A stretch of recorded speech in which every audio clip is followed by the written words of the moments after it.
بسم الله الرحمن الرحيم.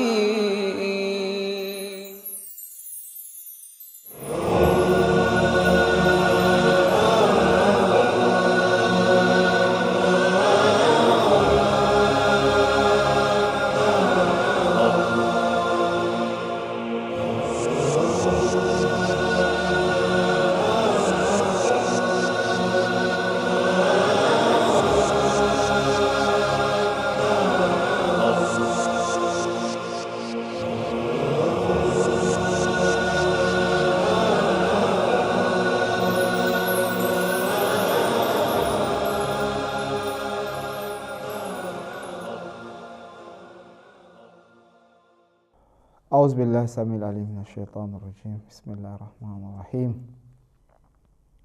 وبه نستعين وصلى الله على سيدنا محمد وعلى آله الطيبين الطاهرين.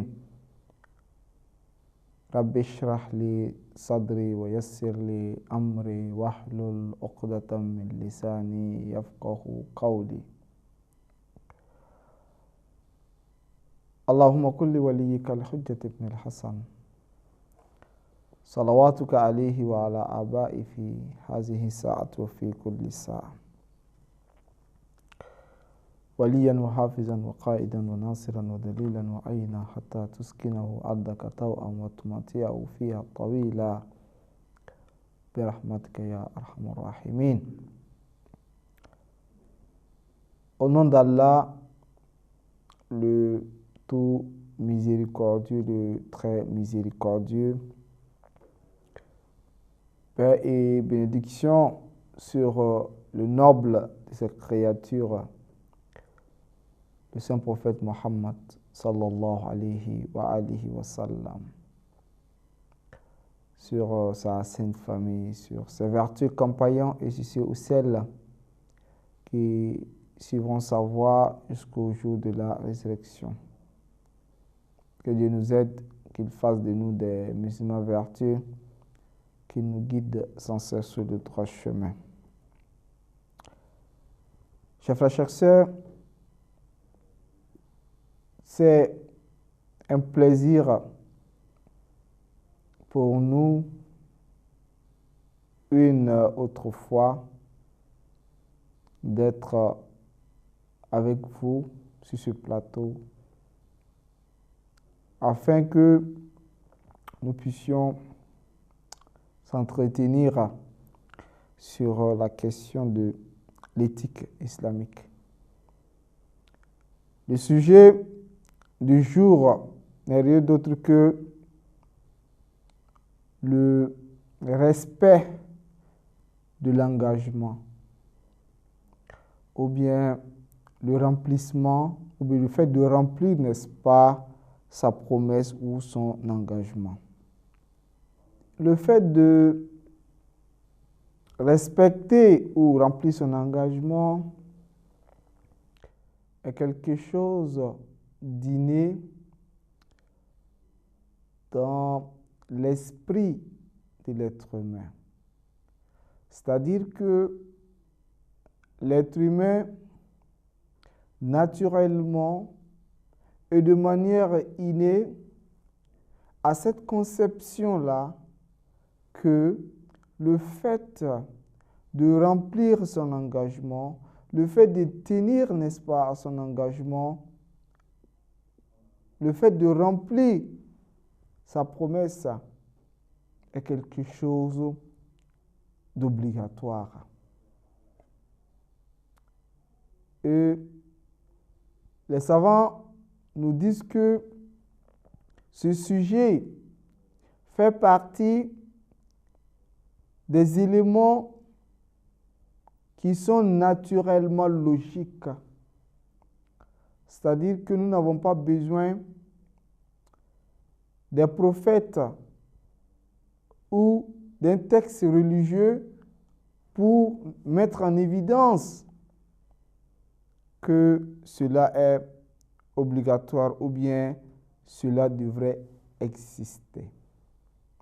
Mais les textes religieux ou les prophètes viendront afin de nous donner un coup de pouce.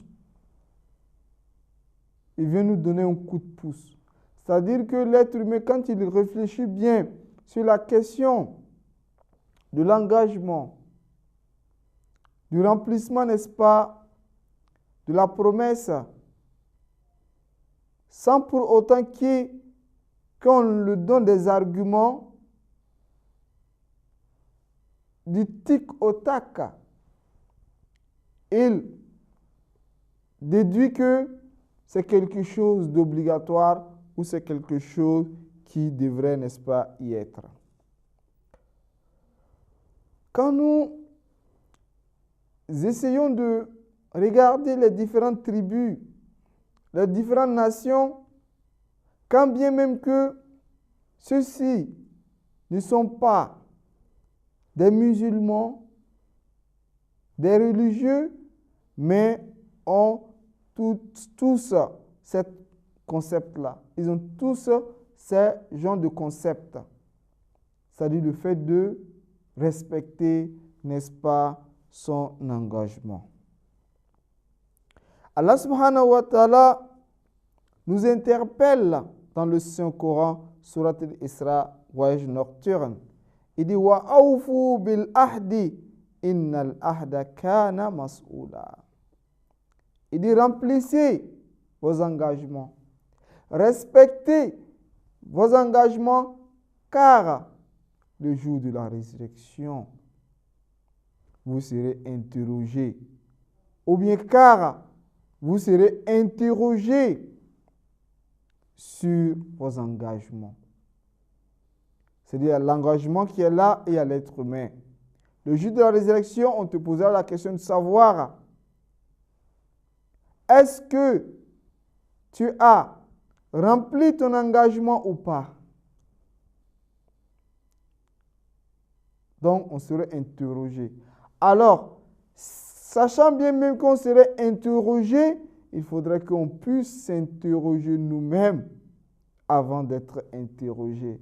Jugez-vous avant d'être jugés. Hasibu anfusakum kabla an tuhasabu. Il dit, jugez-vous avant d'être jugés. Interrogez-vous avant d'être interrogés.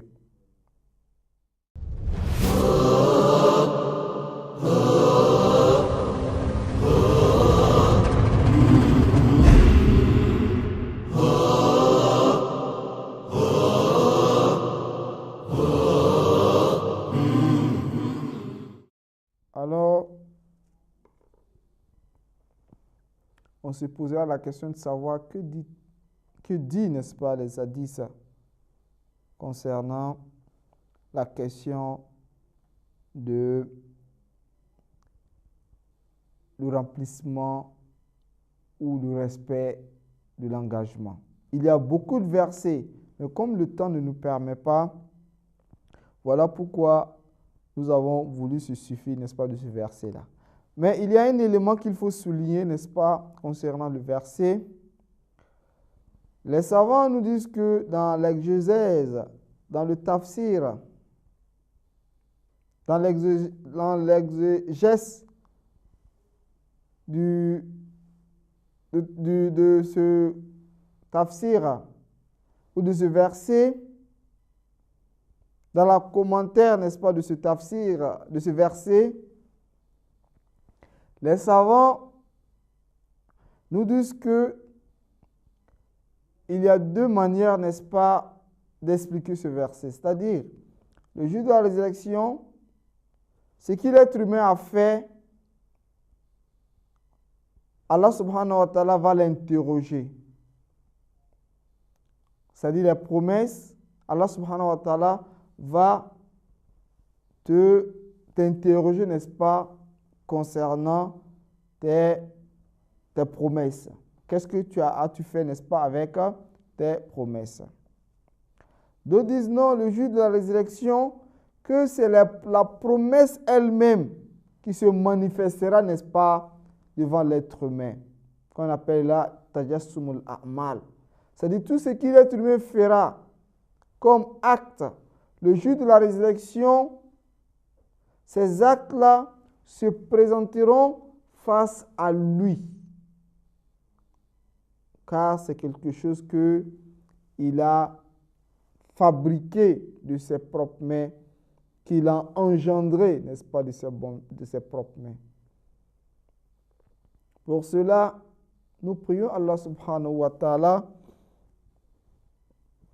qu'il nous donne une possibilité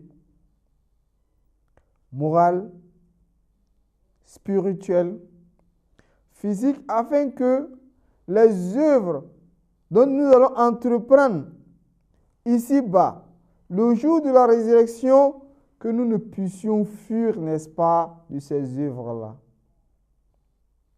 Parce que le jour de la résurrection, lorsque nos œuvres seront des œuvres désirables, nous allons les aimer, nous allons les chérir, nous allons avoir, n'est-ce pas, l'envie de se rapprocher de ces œuvres-là. Mais qu'Allah nous en éloigne et qu'ils en préservent, n'est-ce pas, de cela, lorsque nous allons être face à des œuvres laides, vilaines à voir, désagréables, nous allons fuir. Alors que ce sont les œuvres que nous avons préparées. La vie de ce bas monde est difficile. Est difficile étant donné que nous ne savons pas est-ce que nous sortirons de ce bas monde-là satisfaits. C'est-à-dire, est-ce que en sortant de ce bas monde, Allah subhanahu wa ta'ala serait satisfait de nous ou pas? Autrement dit, est-ce que nous aurons la satisfaction d'Allah subhanahu wa ta'ala? C'est difficile. Combien de personnes ont bien commencé et mal terminé? Combien de personnes ont mal commencé et bien terminé? Combien de personnes ont bien commencé et bien terminé? Et combien de personnes ont mal commencé et mal terminé? Tant que nous vivons, nous ne savons pas quelle sera notre fin. C'est dans ce sens que, à chaque moment, nous prions, nous implorons Dieu qu'il puisse nous aider et qu'il puisse, à jour le jour, nous orienter. Chers frères, chères sœurs, l'imam Ali alayhi salam l'a si bien dit. Il dit, le cœur de l'être humain tantôt fait face à Dieu, tantôt donne dos. C'est la réalité, n'est-ce pas, du cœur des gens. Alors, nous prions Allah subhanahu wa ta'ala que lorsque nos cœurs lui feront face, qu'il puisse nous donner plus d'énergie afin que nous puissions l'adorer normalement comme il se doit. Et que lorsque notre cœur va lui faire face, qu'il puisse nous donner la possibilité de pouvoir respecter les actes obligatoires à ces moments-là. Même si dans ces instants, les actes surrogatoires ne sont pas respectés, mais que les actes obligatoires, n'est-ce pas, ne soient pas délaissés. Que Dieu nous aide.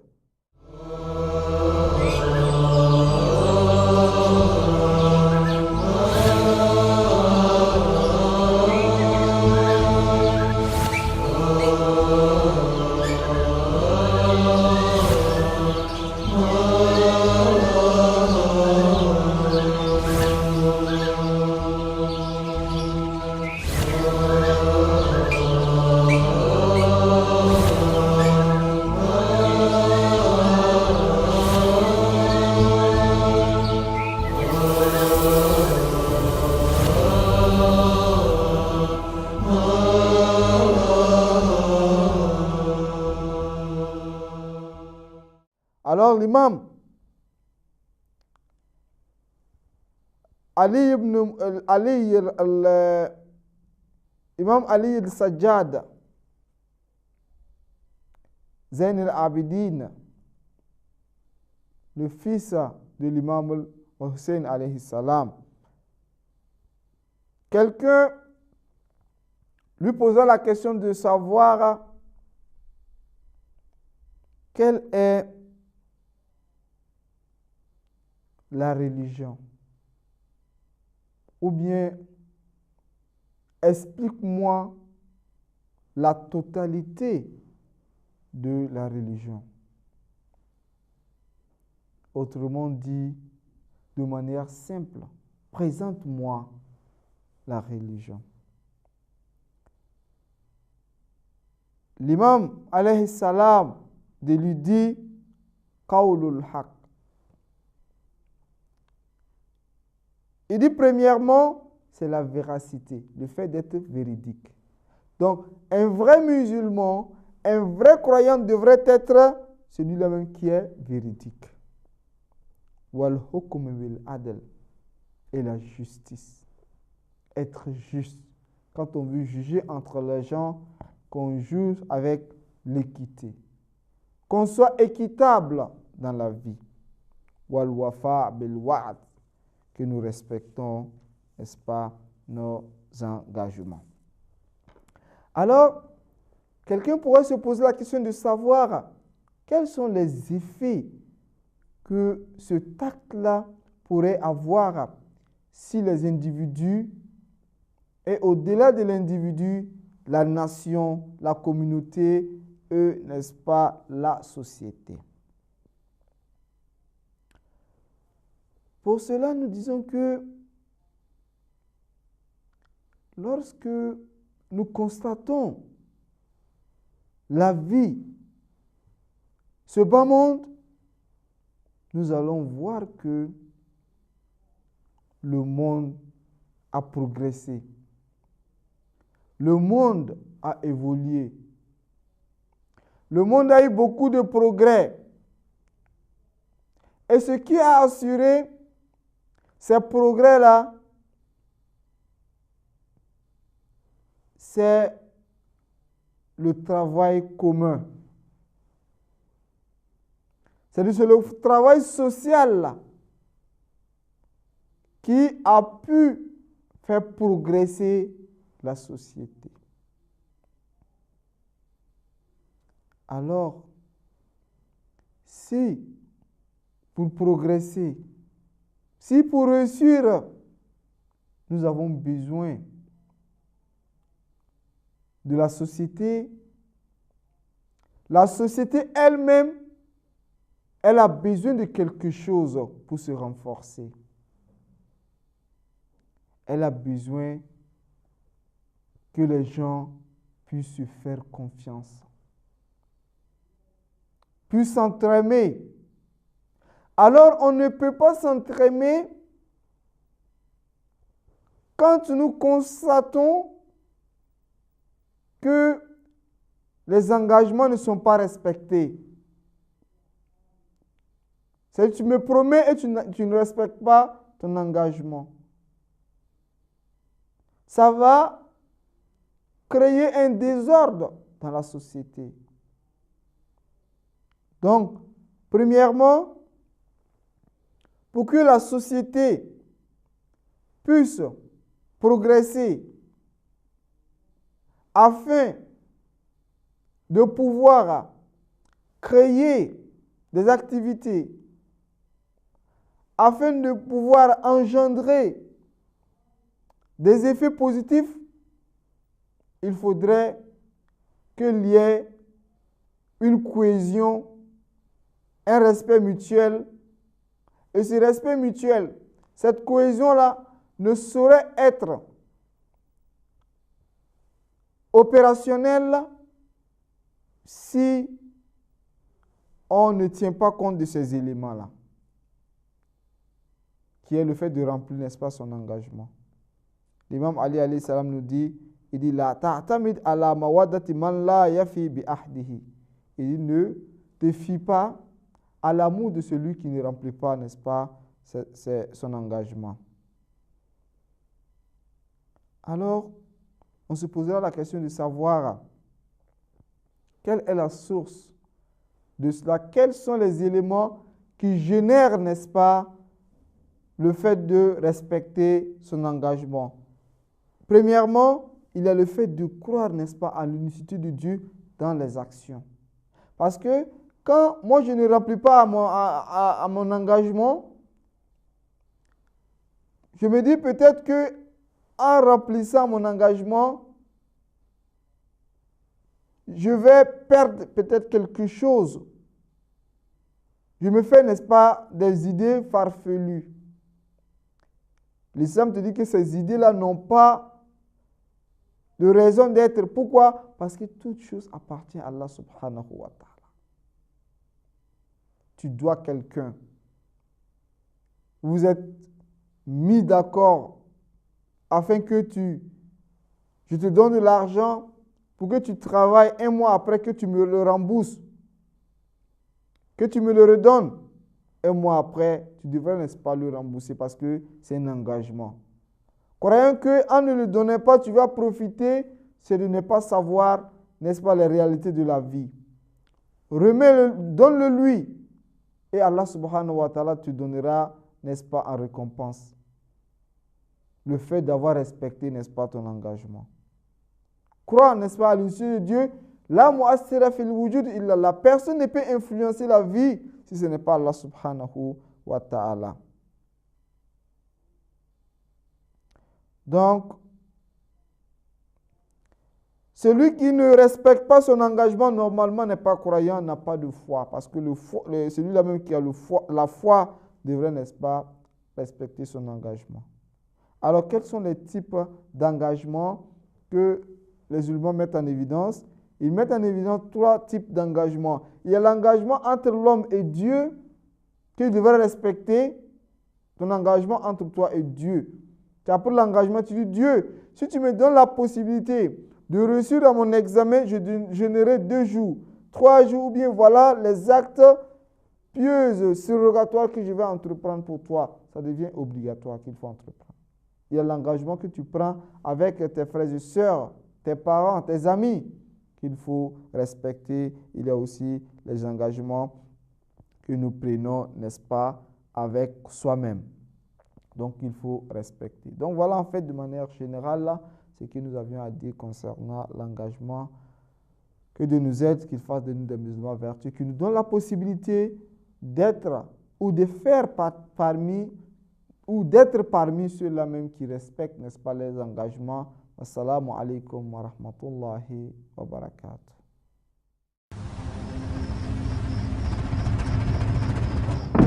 لا إله إلا الله ربنا ورب آبائنا الأولين لا إله إلا الله إلها واحدا ونحن له مسلمون لا إله إلا الله